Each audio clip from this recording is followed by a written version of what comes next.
I swear, anyone with the ability to host a podcast doesn't seem to have the ability to be a positive influence on people. The red pill movement has got y'all all the way fucked up. Look, I get that some of what they say sounds positive on the surface. Focus on yourself, build good habits, build wealth. That's fine. But holy fucking shit, it has become an infestation of ideas that never should have circulated once you hear everything else that comes with the red pill package.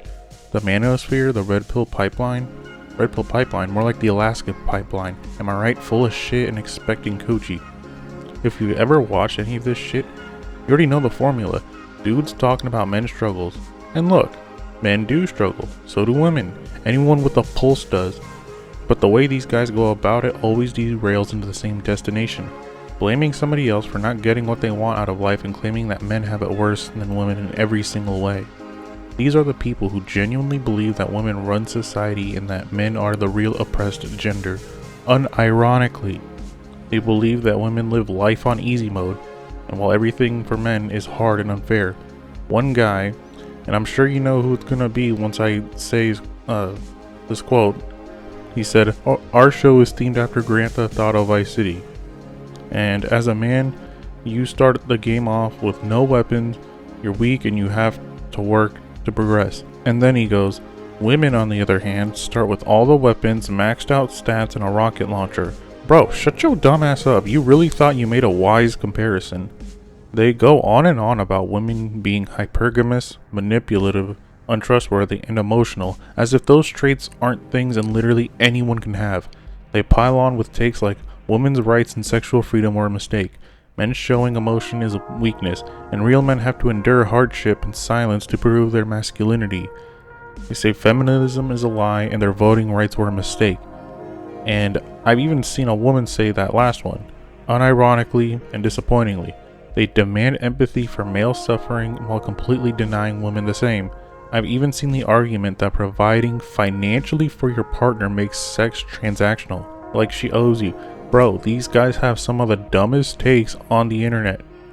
They'll bring women onto their podcasts just to talk over them, shame them when they disagree or make them feel stupid. And whenever a genuinely sharp woman comes on and challenges their belief, they squirm, they try to redirect blame and accountability onto them and try to make themselves feel right every single fucking time. And here's the thing, this isn't just podcast clowns being podcast clowns. King's College London ran surveys with Ipsos, IPSOS, I don't know, with Ipsos on masculinity and gender equality. And the results are disappointing. Around 31% of Gen Z men agree that a wife should always obey her husband and that a husband should have the final say in major decisions. Across 30 countries, Gen Z has the biggest gender gap of any generation on feminism and equality, more divided than boomers, and more divided than millennials. About 57% of Gen Z men believe that the efforts to promote women's equality have gone so far that they now discriminate against men. KCL researchers found that young men are more likely than young women to feel it's harder to be a man than a woman today, to be skeptical of feminism, and to see terms like toxic masculinity as unfair or harmful. In the UK sample, about 1 in 6 young men say feminism has done more harm than good. And young men are the demographic most likely to have a favorable view of Andrew Tate or say that he raises important points. This guy likes to say the N-word with the hard R freely, and I literally saw a clip of this guy saying that the world's problems aren't caused by insert specific religious group here. It's women. He says the problem aren't religious people, it's women. That's what this pipeline leans to. By the way, the religious group that he mentioned is the same one Kanye West talks about. KCL's Global Institute for Women's Leadership points out that this is the first generation getting the most of its information from social media, and they directly link this gender divide to exposure to online misogyny and to influencers who frame men as victims of equality. What the victims of equality? What the fuck, bro? Now here's where the researchers actually get right, and where the red pill crowd almost gets to the fucking point.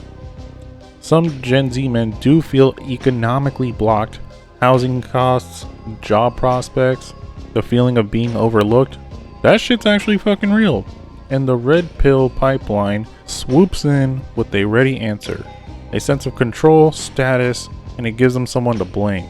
They're so close to the actual problem. The problem isn't women or feminism. The problem is a rich class of people with real power, people who don't give a flying fuck whether you live or die from policies that they push, who benefit from keeping you angry at each other instead of angry at them.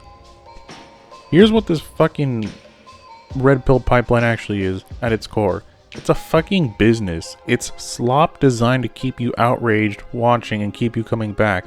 The more you feel like a victim, the more you need their next video and tune into their next stream. The more you distrust women, the more you need their quote-unquote coaching. The more isolated you are, the more you pay for their communities. These guys are fake as fuck about building men up when they're really profiting off of broken men. They took real frustrations, economic anxiety, loneliness, the genuine confusion of navigating masculinity in a changing world, and they monetized that shit. Now they got a product to sell you, and that product requires a villain, and they need you to have a villain in mind. And they chose women, feminism, and equality because those are the easiest targets that won't fight back on their platform, and when they do fight back, they just yell at it saying that they're wrong and to shut up, try to redirect blame. Real strength isn't about dominating someone else, nor is it needing anyone beneath you so that way you feel like you're above them. If the only way you can feel powerful is to take something away from someone else, you were never powerful to begin with. You were just afraid. Let me put you on this. Who profits when you're this angry? For real. It's not you. It's not your homies. And it sure as shit isn't the woman they told you to blame. It's the guy selling a fucking $2,000 course on how to be a man, laughing all the way to the bank while y'all stay zooted off the red pill, and it got y'all all the way fucked up.